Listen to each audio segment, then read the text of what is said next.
Snow-driven rain came in hard from the east, grinding the tops of the birches and making the thatch on the last cottages slap and hiss. And all night the people of Grodek lay awake and counted seconds between thunder and the roof lightning that made the rooms briefly blue.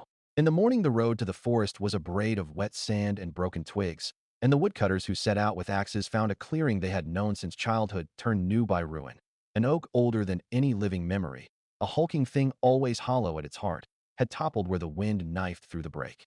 Its root ball was thrown up like a siege engine, and the trunk lay open along its split like a mouth. In that wound the woodcutters saw what they first took for roots tumbled and pale, then bones arranged by gravity into an approximation of repose. A leather strap, shrunken and dark, clung to the thin oval of a wrist. Among the damp mulch lay a knife hinge green with time, a brass belt buckle impressed with initials, and, deeper in the cavity, a slumped heap that turned out to be a small book softened by decades of wet and slow cold. The oak had stood on the fringe of the Białowieża forest where the field ends and something older begins. People called it the Sentinel, because there are always sentinels at borders. Children played inside its hollow when their parents were not watching, and their parents had played there before them, and someone once wedged a pewter mug on a shelf in the dark and swore you could still taste sap and tea. In the 1930s, the tree had been a landmark on directions spoken without maps. Turn at the oak with the cavity, follow the boar track to the marsh, keep the marsh on your left until the ground rises, then listen. Those directions lived in the mouth of a man named Jan Kowalski, a hunter with a face weathered to the exact palette of the forest floor. Jan was 37 the autumn he disappeared. He carried his rifle with the absent-minded comfort of a carpenter shouldering a beam. He wore good boots he resoled himself and a cap that cast his eyes into shade. A leather bracelet braided by his sister circled his left wrist. He would twist it when he thought. In his pocket he kept a small notebook bound in black, a stub of pencil with the end carved to a point by a knife, and a folded paper of salt to scatter on meat. His flask held tea, strong and slightly bitter. Once a season he splurged on sugar and made the tea sweet to mark birthdays of the dead. He had a photograph tucked into the lining of his rucksack, stitched there by his sister so it would not fall, their parents by a fence, their mother a little severe from sunlight on her face. He did not speak more than necessary, but he told children which berries were safe and which plants were a lie, and how to read the weather in the bark of beech. The day he vanished began like other days, a sky of thin milk, mist knees-high over the meadow, the forest shrugging, not yet awake. A boy herding geese saw Jan at the edge of the trees. He leaned his rifle against a pine and knelt to retie a wet lace. He waved to the boy and then faded between trunks as if he were stepping into a photograph. That afternoon rain came faster than the soil could drink, and by dusk the forest had turned to a room with no windows. At dark, when he did not return and his dog whined at the door without lifting its head, his sister lit a lamp and stood with her knuckles on the table. In the morning his rifle was found where the boy had seen it, propped carefully against a pine, the strap looped so it would not slide. There were two sets of tracks, one set of boots, one set of wolf pads that meandered and then stopped where the leaf litter turned to a skin of needles. The village, which had been bored with itself all summer, animated around the space his absence made. Men went into the forest with lanterns and sticks, and the sort of bravery that collapses into caution when the dark puts a palm over your mouth. Women sat at windows and folded and unfolded cloth. The policeman from Nauru came on a bicycle, wrote notes in a hand too precise for the weather, and had the decency to admit he knew the forest only as a line on a district map. They found things people always find in searches: twine, a torn cuff not his, the flattened nest of a fox, and they found the place where he had stood long enough to leave something of himself in soil, a shallow heel print that took the rain like a dish takes soup. They found nothing good. The rifle stood with the calm of an object that meant to be left. It was a year when wolves were thin. 2 sheep had been taken near the marsh in spring, and a dog had been dragged off a chain in winter. Men wore wolf in their mouths when they wanted a word big enough to carry fear. They took him, the cobbler said, and the baker shrugged and said something about debts. The miller recalled a fight with poachers. Who? Men who hunt at night and keep their lamps low and do not pay for powder, the miller said, as if the definition were evidence. The rumor of a woman in Białystok pulled along on the train like an extra carriage. The policeman wrote, subject missing, rifle recovered, tracks inconclusive, presumed taken by wolves or foul play, unknown. Files from that decade are thin because paper cost, and because men believed the forest kept its own records. For a week men went in lines, and then fell into the old practice of spiraling outward from the last sure thing. They made maps on kitchen tables and drew circles, set cups on them to hold corners down, and their wives lifted the cups later, and the circles left faint rings on the wood. In one place someone thought he saw blood. It turned out to be iron in the soil-staining water that had pooled. In another, someone called, and everybody ran, and the call was the call a bird makes that sounds like a woman. By the 10th day, the lines grew less straight. By the 20th, the search became the story you told while you worked to keep the shape of the day. The years came. War reconfigured the edges of everything. The forest filled with ghosts that had uniforms, then ghosts that had not. The oak went on being an oak. Children grew, and when they were told that a hunter had vanished, they thought it meant he had married and left, because that is what absence often means in stories told quickly. Only the older remembered that his dog lay on the doorstep until winter and then moved to the neighbors for food and slept in a corner as if the corner were a person. When the oak fell in 2021, the first impulse of the woodcutters was practical: cut, haul, split. The second was older: look. The cavity had always been large, a room with a ceiling of bark and a floor of dust. Now the room lay open and the dust had been rinsed by rain into clumps that looked almost like the castings of some patient creature. Bones lay in an arrangement that suggests a story even before you have one. A spine curved in a C, a pelvis like a bowl, a skull tipped toward the split in the wood that made a kind of door on today. The belt buckle's initials, JK, glowed dully when one of the men wiped the green down with his thumb. The leather strap on the wrist, hardened and twisted, conjured the bracelet before anyone spoke the word. And the small book, its leather softened into something like skin, sat half submerged in the belly of the trunk, as if the tree had been reading and dozed off. The county police came with cameras and gloves, and the respectful impatience of men who know they are about to become the custodians of a decade of speculation.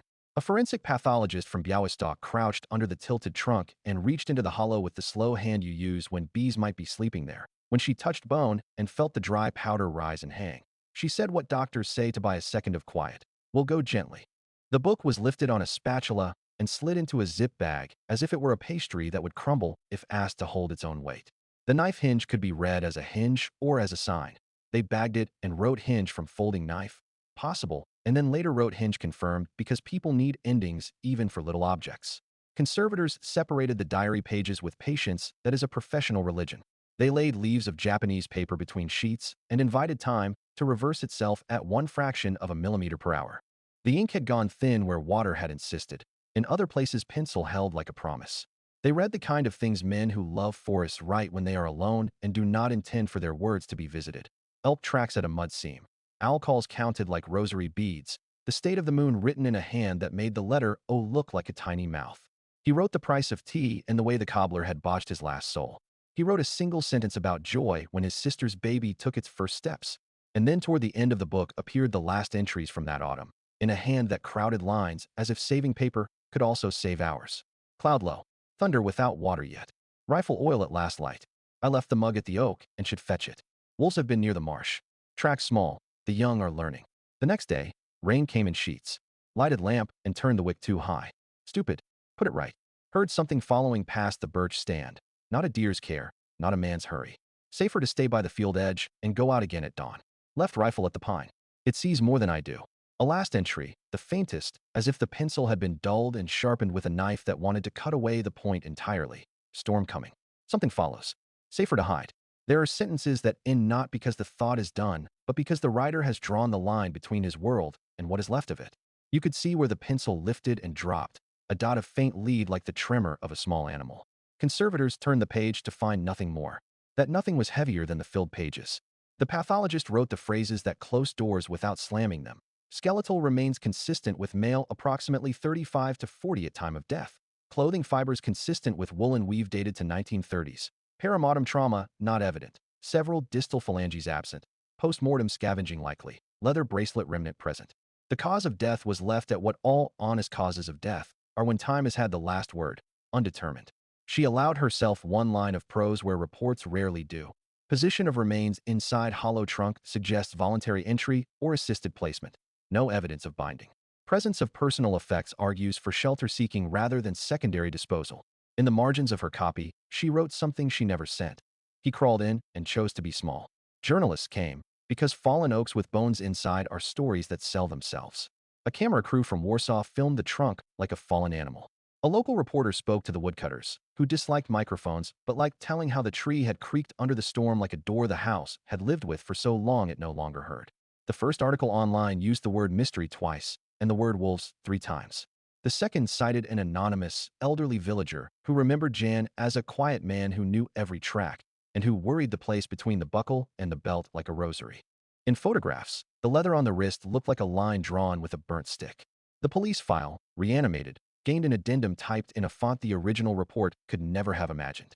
It summarized the discovery, attached a 2021 photograph of the belt buckle beside a 1933 family picture where the same initials were too crisp to be coincidence, and photocopied 3 of the diary pages. For a time, the old file and the new supplement traveled in the same folder and clinked like cutlery in a drawer. The village made its own court of versions. Version 1 was the oldest and simplest: wolves. Not that they dragged him. There were no drag marks near the oak, but that their presence at his back compressed him into an animal's decision. You do not shoot at wolves' closing rank if you are a man who has watched pups in a spring. You pull yourself into a space your body can lose heat in and your voice can hold. Version 2 claimed poachers. They had anger and surprise on their side and wanted him not dead but gone. They followed. He hid. They waited. The storm came, and the waiting turned to forgetting, and the forgetting to tragedy without anyone deciding. Version 3 was drunk on superstition. The oak had been empty too long. It needed an occupant the way old houses sometimes need laughter. He stepped into the oldest room in the forest, and the door closed of its own hunger. Version 4 was partial and made out of domestic kindness. He was wet and tired and thought to wait the worst of it, and the wait outlasted him. The diary's last line, "safer to hide," multiplied itself like a hive. Safety and hiding. How they argue. People visited the clearing as if it were a museum wing with no docent and all the text cards taken by wind. The county put up boards to keep boots off the roots. A museum in Białowieża mounted a small exhibition with the diary under glass, turned to the last page, lit so that the faint pencil could be seen if you leaned forward and remembered to exhale through your nose and not your mouth. They placed beside it the buckle and the knife hinge and a pewter mug just like the one the old men swore had once lived in the oak. Children pressed fingers to glass and were told not to, and old women lowered their heads to read the old script in the way people read prayers. In the museum shop, someone thought to sell notebooks with black covers and elastic bands, and the marketing people, who were not unkind, did not write "safer to hide" on any of them because even they have lines. The family, sister gone, her children grown, chose a cross of oak and set it at the edge of the clearing where a path begins. They carved Jan Kowalski, d. 1930s, found 2021. Pray for the lost in the forest. They tied to it, for a while, a strip of leather braided in the same pattern as his bracelet. Rain turned it dark and then whitened the edges where the tannins left. A small enamel mug appeared on the stump, green with a chip, and sometimes it was filled with tea that steamed in cold, and then the tea was gone and no one ever admitted to bringing it. A schoolteacher brought her class and told them that sometimes answers come after a century and are still answers. One boy asked if the tree was sorry and no one laughed. The forensic team returned once in dry weather to measure cavity and fallen trunk. The interior of older oaks in this forest forms a cathedral of rot, a room neither alive nor dead. The pathologist, who had long since learned not to talk too much in places where story has more right than science, told a local paper later that a man could have survived some hours in such a room, even in fierce rain, if he lit no lamp and kept his breath. When asked what might have ended those hours, she said what doctors say when they will not guess: time. Privately, she thought of the diary's penultimate entry and wondered at the phrasing. Something follows. Men like Jan do not write ghosts when they mean bore. She hoped he meant men, because men can at least be accounted for in a ledger, whereas fear is just mathematics that refuses cooperation. A fragment of his boot leather, too far gone to preserve, carried a salt taste when the technician put it to his tongue before he remembered himself. He never told anyone, because tasting is not a method in modern manuals, and because that taste brought the 1930s closer than the museum lights, and because when you put your tongue to time you understand something you cannot write. The policeman from Nauru would have been very old had he lived. His notes, folded in the file, looked suddenly vulnerable beside high-resolution photographs and printable maps. Someone photocopied the page where he had written "subject missing" and kept the copy in a desk because the script was beautiful and because it had the kind of humility modern reports lack. The new officers, good at drones and at coordinates, went to the clearing once each on their way to somewhere else and stood with the courtesy most uniforms give to places where the old case and the new body agree. At the village bar, where the lights were dim by choice and the tables were round enough to force men to be kind with their knees, they told it this way. He set the rifle down because it did not help with what came. He stepped into the oak because the door was already open and had been open for him since the day he learned to read rings and stumps. He lay as a man lies when he means to rise in a while, not to die, and time made a liar of that intention. The storm pried the tree open like a chest and returned him as much as a storm can return anyone. They raised glasses sometimes and said his name. A woodcutter swore he'd heard boots and leaves without feet in them. The baker, who had lost a brother to an unkind winter long ago, Said you hear what you need to, and that doesn't make it false. In archives of the regional paper, a small piece ran a month later, after the big stories had stopped caring. A column called From the Diary printed 4 lines in facsimile. The neat O of moon, the small bravery and safer, the line of pencil lifted and then set down and lifted again. The editor added a sentence in italics. We keep records so that the dead can go on speaking in their scale. It sounded like a prayer disguised as a job description. Spring shifted the clearing's palette. Moss climbed the fallen oak and threw a nap across the broken interior. Beetles set their small machinery to work on lignin. Children came with teachers, and then without teachers, and then with their own children and crawled into the hollow carefully, as if the air were different there. A farmer hung a bell from a branch of a younger oak, and on still evenings it tongued itself once or twice, and people said it was wind, and then added, or Jan, for the comfort of the rhyme. If you stand at the edge of that clearing at the hour when birds make the day's last bookkeeping sounds, you can see how a man with wolves behind him and rain in his face might choose the tree. If you put your hand on the wood and feel where the sap has turned to dust, and then to something richer than dust, you can imagine the slow-banked courage of lying down and listening to your own breath's measure, of telling a book what your mouth cannot say to anyone not there. If you look closely where the belt buckle lay, you can find a green in the dirt that is not moss, a tarnish that will outlast all our sentences. Years later, when the family brought their own children to the museum in Białowieża, they found the diary turned to the first pages, the ones about owls and weather and the price of tea.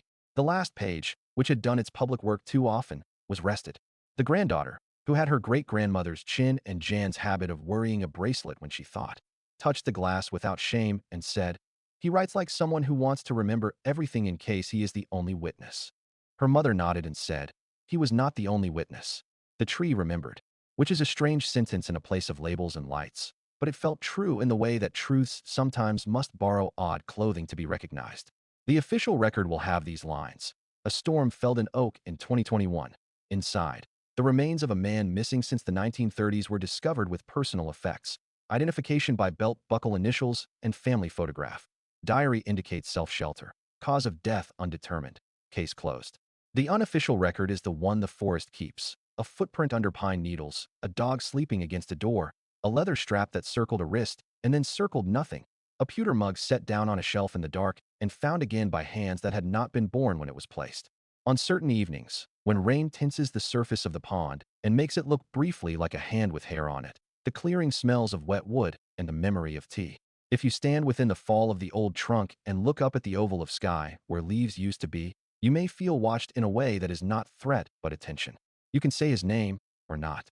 You can set a small thing down, an elastic-bound notebook, a chip of enamel, a strip of braided leather, and leave it, and the forest will add it to its inventory of stories, which is a better archive than any we keep because it asks for nothing and shares only with those who listen.